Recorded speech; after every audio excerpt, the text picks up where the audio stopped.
আল্লাহ কি লজ্জা শরম দেয় নাই তোর একটু? পকেটে নেই টাকা পয়সা কিছু, আবার এসে স্প্যাম করতে। তোর সাথে তো কবেই আমি ব্রেকআপ করে দিছি। এই শোনো না, আমার 2000 টাকা না খুব বেশি প্রয়োজন, যেভাবে হোক তুমি আমাকে ম্যানেজ করে দাও। আমি এই 2000 টাকা এখন কই পামু? আসলে তোমার সাথে রিলেশন করে আমার লাইফটাই শেষ। একটা হেল্প চাইছি, সেই হেল্পটাও তুমি করতে পারবা না। 2000 টাকা চাইছি, তাও তুমি দিতে পারবা না। পারবা কি তাহলে তুমি? তুমি এইভাবে কেন কথা বলতেছো? তোমার সাথে কি আমার টাকার সম্পর্ক?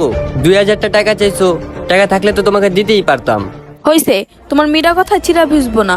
তুমি যদি টাকা না দিতে পারো, তোমার সাথে আমি রিলেশনই রাখবো না। দেখো বিথি, তুমি সামান্য 2000 টাকা নিয়ে এমন করতে পারো না। তুমি রাগ করতেছো কেন? ছাড়, হাত ছাড়। তুই আমার পিছে পিছে আসবি না, ছোট লোক, গরিব। আরে দাঁড়াও, তুমি আমাকে একটু বোঝার চেষ্টা করো। 2 মিনিট খাড়াও, আমার কথাটা তো শোনো। এই শোনো, তোমার সাথে কথা আছে। কি বলেন? দেখো, আমার কাছে টাকা পয়সা, বাড়ি গাড়ি